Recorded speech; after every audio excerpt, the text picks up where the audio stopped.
ஹல்லேலூயா, ஹல்லேலூயா. வேண்டுமாய் ஒருவர் வாசிக்கலாம். ஏசாயா தீர்க்கதரிசன புத்தகம் 58ஆம் அதிகாரம் 11ஆம் வசனம். கர்த்தர்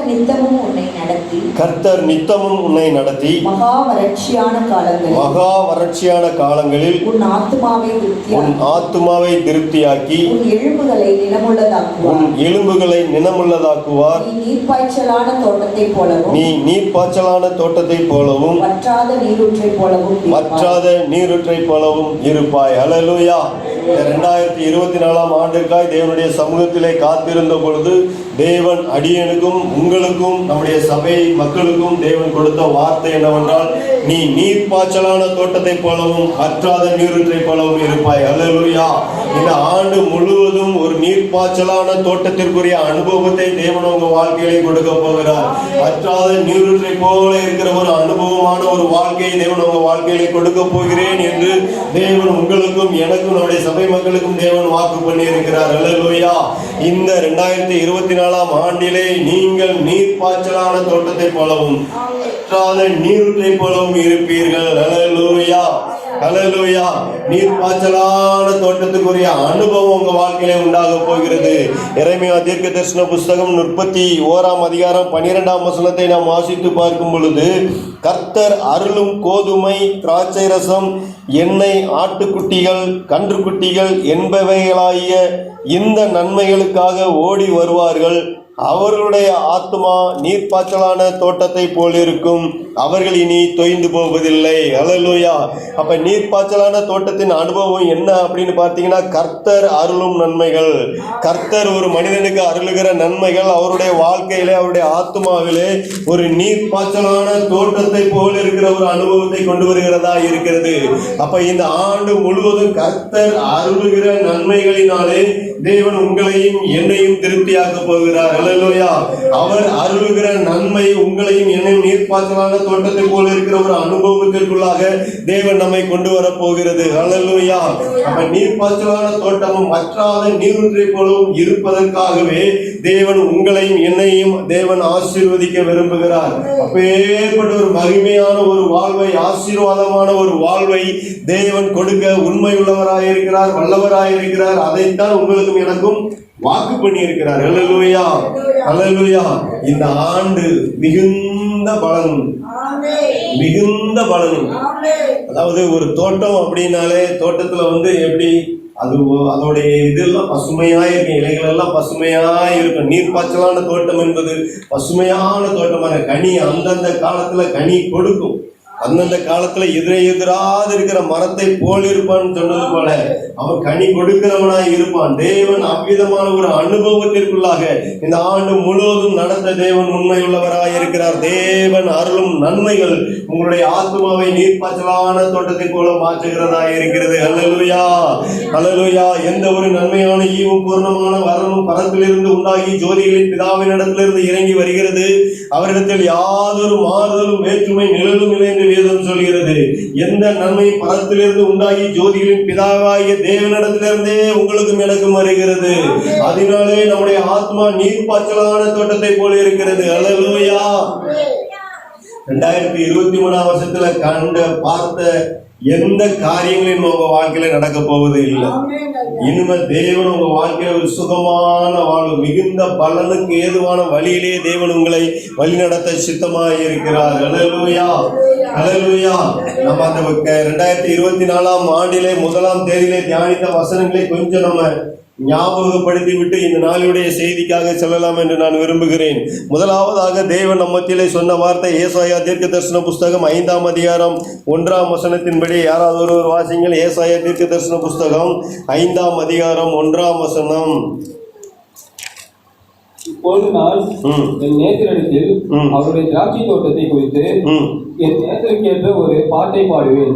என் நேசருக்கு மகா செழிப்பான மேட்டிலே ஒரு திராட்சை தோட்டம் உண்டு. ஹல்லேலூயா.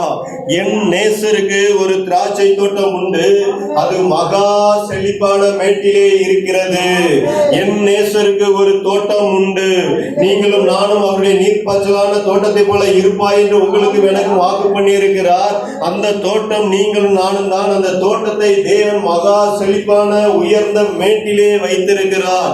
வசனம் இங்கே ஏசாயா தீர்க்கதரிசன புத்தகம் 5ஆம் அதிகாரம் 7ஆம் வசனத்திலே சொல்லப்பட்டிருக்கிறது. சேனைகளின் கர்த்தருடைய திராட்சை தோட்டம் இஸ்ரவேலின் வம்சமே என்று சொல்லப்பட்டிருக்கிறது. அப்ப இந்த 2024ஆம் ஆண்டிலே நீர்ப்பாய்ச்சலான தோட்டத்தை போல இருப்பாய் என்று தேவன் உங்களுக்கு எனக்கு வாக்கு பண்ணி இருக்கிறபடி நீர்ப்பாய்ச்சலான தோட்டம் நீங்களும் நானும் தான். தேவன் நம்மை மகா செழிப்பான உயர்ந்த மேட்டிலே வைத்து தேவன் நம்மை போஷிக்கிறவராய் இருக்கிறார். ஹல்லேலூயா.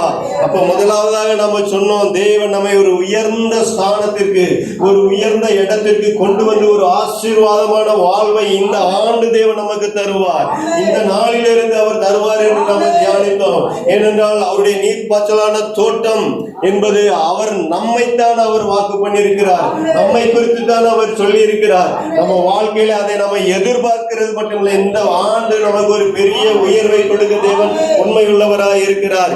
எப்படி யோசேப்பினுடைய வாழ்க்கையிலே தேவன் அவனை குழியில கிடந்தவனை தூக்கி தேவன் உயர்த்தி வைத்தாரோ, அதே போல உங்களுடைய வாழ்க்கையில கடந்த 2023ஆம் ஆண்டில நீங்க படு பாதாளத்துல கடந்திருக்கலாம். யாருமே தூக்கி எடுக்க முடியாத, கை நீட்டி தூக்கி விட முடியாத இடத்துல நீங்க இருந்திருக்கலாம். ஆனா தேவன் இந்த ஆண்டு உங்களுக்கு சொல்கிறார், உங்களை உயர்த்துவேன், உங்களை தூக்கி எடுப்பேன். யோசேப்பை எப்படி குழியில கிடந்தவன தூக்கி உயர்ந்த ஸ்தானத்துக்கு கொண்டு வந்தனோ, அதே போல உங்களையும் என்னையும் தேவன் உயர்த்த உண்மையுள்ளவராய் இருக்கிறார். இனி வரும் பலன், மிகுந்த பலன் இந்த ஆண்டு நமக்கு உண்டு. அந்த பலன், முதலாவது பலன் என்னவென்றால் ஒரு உயர்ந்த வாழ்வு, ஒரு உயர்ந்த இப்ப இருக்கிற நிலையை காட்டிலும் உயர்ந்த இடத்திற்கு கொண்டு வந்து தேவன் ஒரு ஆசீர்வாதமான வாழ்வை கொடுக்க உண்மையுள்ளவராய் இருக்கிறார். யோசேப்பை முதலாவதாக அங்க போத்திபார் வீட்டுல கொண்டு வந்து வேலைக்காரனாய் கொண்டு வந்து அவர்கள் விட்ட பொழுது அடிமையாய் இருந்தவனை அவன் அந்த வீட்டிற்கு விசாரணை கர்த்தனாய் மாற்றினான். அவன் அடிமையாய் வந்தான். அவன் அடிமையாய் அங்கே வேலை வாங்கப்படவில்லை, எல்லாருக்கும் மேலாக அந்த வீட்டில் அவனை வைத்தார். அல்லேலூயா, அல்லேலூயா. அதனால இந்த ஆண்டு தேவன் உங்களையும் அதே போல எல்லாவற்றிற்கும் மேலாக உயர்த்தி வைப்பார். அல்லேலூயா. நீங்க அடிமை இல்லை, நீங்க சிறைப்பட்டு போனவர்கள் அல்ல. 2023 போல நீங்க இருக்க போவது இல்லை. ஒரு உயர்ந்த இடத்திற்கு தேவன் உங்களை கொண்டு வர வாக்கு பண்ணுகிறார். யோசேப்பை எப்படி அந்த விசாரணை கர்த்தனாய் அந்த போத்திபார் வீட்டில உயர்த்தினாரோ அதே போல கொண்டு வருவார். சூழ்நிலை எதுவாக இருக்கட்டுமே, உயர்த்துவதுதான் தேவனுடைய திட்டம். யோசேப்பை உயர்த்துவதுதான் தேவனுடைய திட்டம். முதலாவதாக அவன் போன அந்த வீட்டிலே உயர்த்தப்பட்டான்.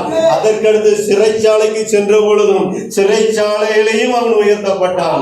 ஆதியாகமங்களின் புஸ்தகம் 39ஆம் அதிகாரம் 22ஆம் வசனம் வாசிங்க. சிறைச்சாலை தலைவன் சிறைச்சாலையில் வைக்கப்பட்ட யாவரையும் யோசேப்பின் கையிலே ஒப்புவித்தான். அங்கே அவர்கள் செய்வது எல்லாவற்றையும் யோசேப்புக்கு தெரிவித்தான். யோசேப்பை சிறைச்சாலையிலே பொய் குற்றம் சாட்டப்பட்டு சிறைச்சாலையிலே கொண்டு வந்து போட்ட பொழுதும் சிறைச்சாலை தலைவன், ஆதியாகமம் 39ஆம் வசனம் 22ஆம் வசனத்தின்படி சிறைச்சாலை தலைவன் சிறைச்சாலையில் வைக்கப்பட்ட யாவரையும் யோசேப்பின் கையிலே ஒப்புவித்தான். அங்கே அவர்கள் செய்வது எல்லாவற்றையும் யோசேப்பு செய்வித்தான் என்று சொல்லப்பட்டிருக்கிறது. அவன் அந்த சிறைச்சாலையில வந்த பொழுதும் அங்கே அவன் அடிமையாக இருக்கவில்லை. அங்கே இருக்கிற எல்லா கைதிகளுக்கும் மேலானவனாகத்தான் தேவன் அந்த இடத்திலையும் வைத்தார். அல்லேலூயா, அல்லேலூயா. அதே போல சிறைச்சாலையில இருந்தவனை அந்த ராஜ சமூகத்திற்கு கொண்டு வந்த பொழுதும் ராஜாவிற்கு அடுத்த ஸ்தானத்துல கொண்டு வந்து வைத்தார். அல்லேலூயா. ராஜா கூட சொல்றாரு, உன்னுடைய விரல் அசைவு இல்லாம, உன்னுடைய உத்தரவு இல்லாம இந்த தேசத்துல எங்கேயும் எதுவும் நடக்காது என்று ஒரு அடிமையாய் குழியில கிடந்தவனை தூக்கி கொண்டு வந்து தேவன் உயர்த்தி வைத்தார். அல்லேலூயா. அதே போல உங்க சூழ்நிலைகள் எதுவாய் இருந்தாலும் சரி, தேவன் உங்களையும் என்னையும் அப்பேற்பட்ட ஒரு உயர்விலே உன்னத ஸ்தானத்திலே தேவன் கொண்டு வந்து நிறுத்துவதற்கு உண்மையுள்ளவராய் இருக்கிறார், வல்லமையுள்ளவராய் இருக்கிறார். அதைத்தான் இந்த ஆண்டு நமக்கு வாக்கு பண்ணி இருக்கிறார். நீ நீர்ப்பாய்ச்சலான தோட்டத்தை போல இருப்பாய் என்றார். தேவனுடைய தோட்டமாய் இருக்கிற நீங்களும் நானும் அந்த மகா மேட்டிலை செழிப்பான ஒரு தோட்டம் என்னுடைய நேசருக்கு உண்டு. அந்த நேசரின் தோட்டமாய் நீங்களும் நானும் இருக்கிறபடினாலே ஒரு மகா செழிப்பான ஒரு ஆசீர்வாதமான மேட்டிலே ஒரு உயர்ந்த வாழ்க்கையை தேவன் நமக்கு இந்த ஆண்டிலே கொடுத்து ஒரு ஆசீர்வாதமான வாழ்வை கொடுக்க உண்மை உள்ளவராய் இருக்கிறார். ஹல்லேலூயா. முதலாவது இந்த ஆண்டிலே நீங்க எதிர்பாருங்க, நான் கடந்த ஆண்டை போல, கடந்த வருஷத்தை போல, கடந்த ஆண்டுகளில் இருந்ததை போல இருவனா இருக்க போவதில்லை. உயர்ந்த இடத்துக்கு என் தேவன் என்னை கொண்டு வந்து நிறுத்துவார் அப்படின்னு நம்ம விசுவாசிக்கணும். ஹல்லேலூயா. அப்பேற்பட்ட ஆசீர்வாதமான வாழ்வை உங்களுக்கும் எனக்கும் அவர் வாக்கு பண்ணி இருக்கிறார். இரண்டாவதாக நாம் தியானித்த உன்னத பாட்டின் புஸ்தகம் 4ஆம் அதிகாரம் 12ஆம் வசனத்திலே சொல்லப்பட்டபடி, உன்னத பாட்டு 4ஆம் அதிகாரம் 12ஆம் வசனம், என் சகோதரியே, என் மணவாளியே, நீ அடைக்கப்பட்ட தோட்டமும் மறைவு கட்டப்பட்ட நீரூற்றும் முந்திரிக்கப்பட்ட கிணறுமாய் இருக்கிறார். என் மணவாளியே, நீ அடைக்கப்பட்ட தோட்டம் என்று தேவன் சொல்லுகிறார். நீங்கள் அடைக்கப்பட்ட தோட்டம். முதலாவதாக தேவன் மகா மேட்டிலே செழிப்பான தோட்டம் என்று உங்களுக்கு வாக்கு பண்ணினார். இரண்டாவதாக நீ அடைக்கப்பட்ட தோட்டம். அப்படி என்றால் நீங்களும் நானும் தேவனுடைய கரத்திற்குள்ளாக பாதுகாக்கப்பட்ட தோட்டமாக இருக்கிறோம். ஹல்லேலூயா. இந்த 2024ஆம் ஆண்டிலே தேவன் உங்களுக்கும் எனக்கும் அப்பேற்பட்ட ஒரு பாதுகாப்பை உறுதி செய்கிறார். அவர் அடைக்கப்பட்ட தோட்டமாய் நம்மை பார்க்கிறார். ஒரு தோட்டம் அடைக்கப்பட்டு இருப்பது எதை குறிக்கிறது என்றால் வேலி அடைத்து பாதுகாக்கப்பட்டதை குறிக்கின்றது. அன்னைக்கு எப்படி யோபுவினுடைய வாழ்க்கையிலே கர்த்தர் அவனை வேலி அடைத்து பாதுகாத்தாரோ, அவனையும் அவனுக்கு உண்டான எல்லாவற்றையும் வேலி அடைத்து பாதுகாத்தது போல தேவன் உங்களையும் என்னையும் அமிதமாக இந்த 2024ஆம் ஆண்டு முழுவதும் வேலி அடைத்து பாதுகாத்து நமக்கு உண்டான எல்லாவற்றையும், கையின் பிரயாசங்கள் எல்லாவற்றையும் அவர் பாதுகாத்து தேவன் நம்மை உயர்த்துகிறவராய் இருக்கிறார். இரண்டாவதாக நம்முடைய வாழ்க்கையில் ஒரு பாதுகாப்பை கொடுத்து ஆசீர்வாதமான வாழ்வை கொடுக்க அவர் உண்மை உள்ளவராய் இருக்கிறார். யோபுவினுடைய வாழ்க்கையை எப்படி அவர் பாதுகாத்தாரோ, அந்த யோபுவின் புஸ்தகம் 1ஆம் அதிகாரம் 10ஆம் வசனத்தின்படி அவர் அவனுக்கு உண்டான எல்லாவற்றையும் வேலியடைத்து பாதுகாத்தார். அதே போல தேவன் உங்களுடைய வாழ்க்கையிலும் என்னுடைய வாழ்க்கையிலும் எல்லாவற்றையும், உங்களையும் உங்களுடைய பிள்ளைகளையும், உங்களுக்கு உண்டான எல்லாவற்றையும் வேலியடைத்து பாதுகாக்கிற தேவனாய் இருக்கிறார். பாதுகாத்து ஒரு ஆசீர்வாதமான வாழ்வுக்குள்ளாக தேவன் கொண்டு வருவார். ஹல்லேலூயா, ஹல்லேலூயா. அன்னைக்கு யாக்கோபு பார்த்து சொன்ன ஆதியாகமம் புஸ்தகம் 28ஆம் அதிகாரம் 15ஆம் வசனத்துல, நீ போகிற இடத்திலெல்லாம் உன்னை காத்து இந்த தேசத்திற்கு உன்னை திரும்பி வர பண்ணுவேன் என்று அவர் சொன்னார். அப்ப தேவன் அவரை பாதுகாக்க வேண்டியது அவருடைய வேலை. அவர் நம்மை பாதுகாத்து அவர் சொன்ன எல்லாவற்றையும் நிறைவேற்றி அவர் அன்னைக்கு யாக்கோவை கொண்டு வந்து திரும்ப வர பண்ணுவேன் என்று சொன்னது போல அவர் திரும்பி வர பண்ணினார். அவன் போன இடமெல்லாம் அவனோடு கூட இருந்தார். அவன் அங்கே வேலை பார்த்த பொழுதும் கூட இருந்தார். அவன் திரும்பி வரும்போதும் அவனோடு கூட இருந்து பாதுகாத்தார். அதே போல உங்களுடைய வாழ்க்கையிலும் என்னுடைய வாழ்க்கையிலும் நம்ம எங்கெங்க போறோமோ, வெளியில கிளம்பி போகும்போதும் சரி, வேலை விஷயமா போறோமோ, வேற என்ன காரியங்களுக்காக வெளியில போறோமோ, நீ போகையிலும் ஆசீர்வதிக்கப்பட்டிருப்பாய், வருகையிலும் ஆசீர்வதிக்கப்பட்டிருப்பாய். தேவனுடைய பாதுகாப்பு என்கிற ஆசீர்வாதம் உங்க குடும்பத்துல உண்டாயிருக்கும். நீ அடைக்கப்பட்ட தோட்டம். நீர்ப்பாய்ச்சலான தோட்டம்னா எதை குறிக்கிறதுனா, முதலாவதாக மகா மேட்டிலே, ஏசாயா 5:1 மகா செழிப்பான மேட்டிலே என் நேசருக்கு ஒரு திராட்சை தோட்டம் உண்டு.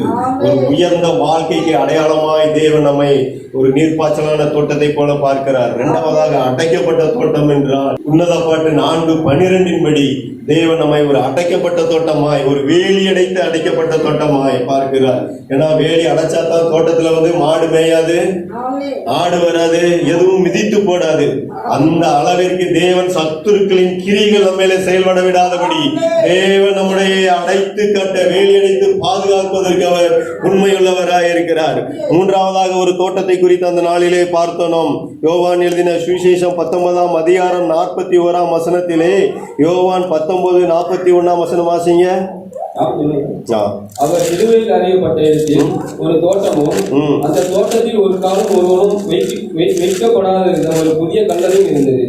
அங்கே ஒரு தோட்டம் இருந்தது, ஒருவனும் ஒரு காலம் வைக்கப்பட்டிராத ஒரு கல்லறை இருந்தது. அல்லேலூயா. ஆண்டவராய் இயேசு கிறிஸ்து அந்த தோட்டத்திலே, அந்த கல்லறையிலே அவர் மரித்தவராய் வைக்கப்பட்டார். அந்த தோட்டத்திலே மரித்தவராய் வைக்கப்பட்ட பொழுது 3வது நாளிலே மகிமையோடு அவர் எழுப்பப்பட்டார். அல்லேலூயா. அப்போஸ்தலர் நடபடிகள் 2ஆம் அதிகாரம், அப்போஸ்தலர் நடபடிகள் 2ஆம் அதிகாரம் 24ஆம் வசனத்தின்படி தேவன் அவருடைய மரண உபாதிகளின் கட்டை அவிழ்த்து அவரை எழுப்பினார். அவர் மரணத்தினால் கட்டப்படக்கூடாது இருந்தது. அல்லேலூயா. மரண உபாதிகளின் கட்டை அந்த தோட்டத்திலே தேவன் அகற்றினார். அதை கட்ட விடாதபடி தேவன் அவரை மகிமையோடு எழுப்பினார். அப்ப 3வதாக நான் சொல்லுகிறேன், உங்களுடைய வாழ்க்கை, உங்க கட்டப்பட்டிருக்கிற எல்லா காரியங்களும் கட்டவிழ்க்கப்பட்டு தேவனுடைய மகிமையை விளங்க பண்ணுகிற ஒரு ஆண்டாய் இந்த ஆண்டு இருக்க போகிறது. அதாவது தேவன் உங்களை மகிமைப்படுத்தி ஒரு ஆசீர்வாதமான வாழ்வுகளாக கொண்டு வருவார். இதுவரை உங்க வாழ்க்கையில மரண கட்டுகள் சூழ்ந்து இருக்கலாம். நீங்க பாதாள கட்டுகளில் அடைபட்டு போயிருக்கலாம். விக்கிரக கட்டுகளில சிக்கி இருக்கலாம்.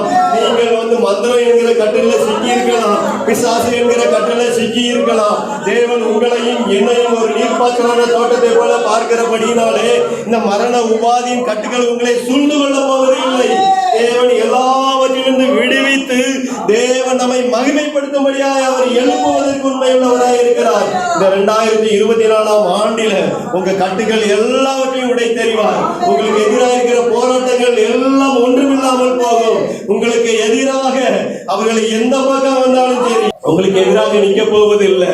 உன் பக்கத்தில் 1000 பேரும் உன் வலது பக்கத்தில் 10,000 பேரும் விழுந்தாலும் அது உன்னை அணுகாது. உனக்கு எதிராக அவர் ஒரு வழியாய் வந்தாலும் 7 வழியாய் ஓடி போவார்கள் இந்த நேரத்தில் சொல்லப்பட்டு இருக்கிறது.